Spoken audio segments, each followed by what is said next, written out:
Hello everybody, my name is Ilya. And my name is Tyler. Together we make up Kovray, a couple that loves to play board games. And the wonders of the world. Wow, how wonderful. Now this is our Check It Out series where we showcase various board games to you. And on this episode we have 7 Wonders Architects. Oh, check it out, build it and check it out, and check it out. Check it out. 7 Wonders Architects is published by Repos Production. It's designed by Antoine Baza, and it was given to us by Asmodee Canada. For a review for you. Now in 7 Wonders Architect, you're trying to build a grandiose wonder and score the most points. Will your wonder outdo everybody else's? Now let's take a quick look at how to play the game. So you begin by setting up. Each player will get a tray that composes of a deck and their wonder pieces. You'll construct your wonder pieces to the construction site and place your deck to the left. Now you'll put the common cards at the center of the table, shuffle the progress tokens and deal 3, and place a corresponding number of conflict tokens based on your player count. You're now ready to start playing. On your turn, you'll choose a card from the 3 available decks. You'll take the top card from the right, the left, or from the central deck. And then you can place that card in front of you. Now there's 5 different types of cards. Let's quickly go over them. The gray cards are resources cards. They help you construct your wonder. The yellow cards provide coins that act as wild resources. So how do you construct your wonder? Well, you have to start from the bottom and work your way up. And depending on the iconography, you either have to have a set of the same resources or a set of different resources to complete various sections. And depending on your wonder, some of the sections will give you bonuses upon completing them. Now blue cards provide victory points, and sometimes they'll have a little cat icon on it, which means you get to take the cat pawn. Now the cat pawn is beneficial, as before your turn you can take a peek at the central deck's top card. Green cards provide science symbols that let you gain progress tokens. If you have 2 identical symbols or 3 different symbols, you must take a progress token during your turn. Now progress tokens each have special abilities that you can use once per turn, and you can use it immediately when you get it until the very end of the game. Lastly, the red cards provide shields that increase your military strength.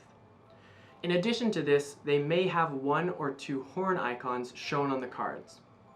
When you do see these horn icons, you'll flip over 1 or 2 conflict tokens to their battle side.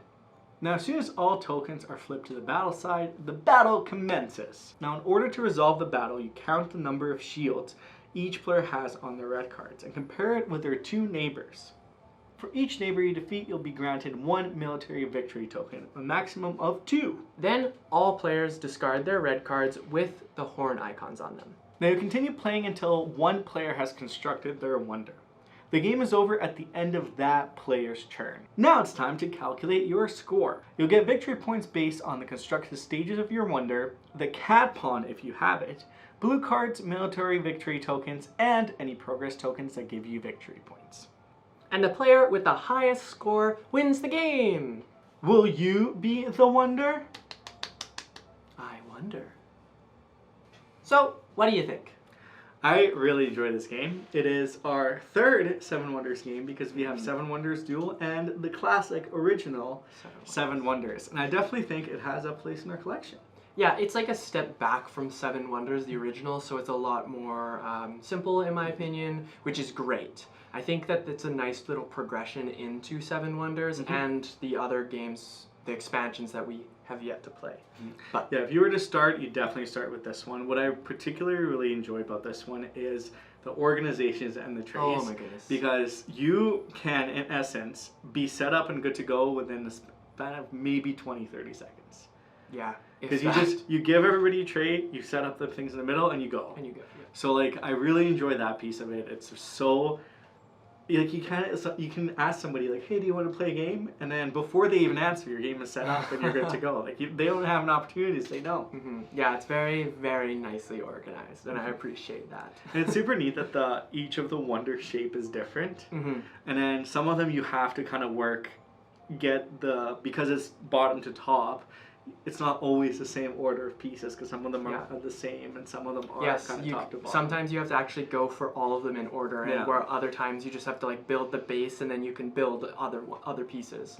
The one thing I'll say I really was looking forward to was the asymmetrical powers that all of them had, but they're very, very similar, which again, to the simplicity of this game, I think is really great.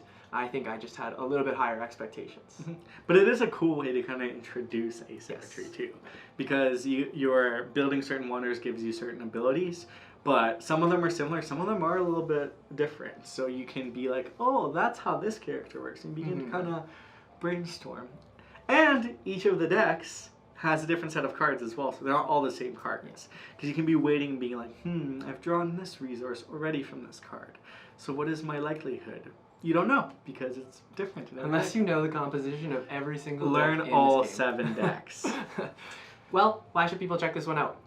It's a great precursor and introductory game that you can really showcase to anybody. The setup time is really quick. It's really easy to get a grasp of.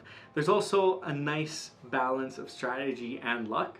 Because it's a card drafting game and it's luck of the draw, you can get really lucky and potentially win, but there's also those great moments of like, haha, it's the perfect card.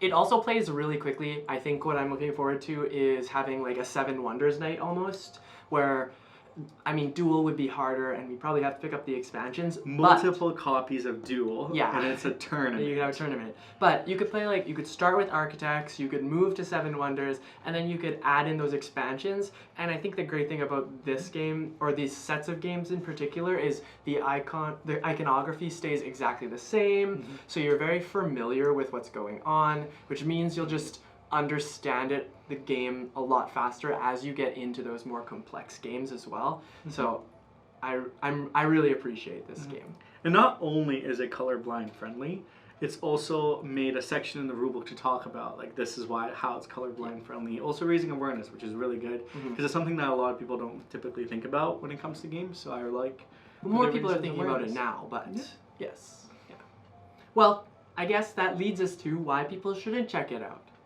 Well, it is, if you've played 7 Wonders before, if you don't really have a lot of friends you want to introduce games to and want to stick to the core, this may not be the game for you because it is a little bit of a step down. It's simpler, it's faster, it's more a gateway, I say, than 7 Wonders. Yep, yeah, 100%. I think because of its simplicity, it might be a deterrent for some people to try this one out. I think that's the core. Like, yeah, the luck of the draw as well, because the games are, you can plan strategy as much as you want, but if you don't get the right cards, you won't necessarily win.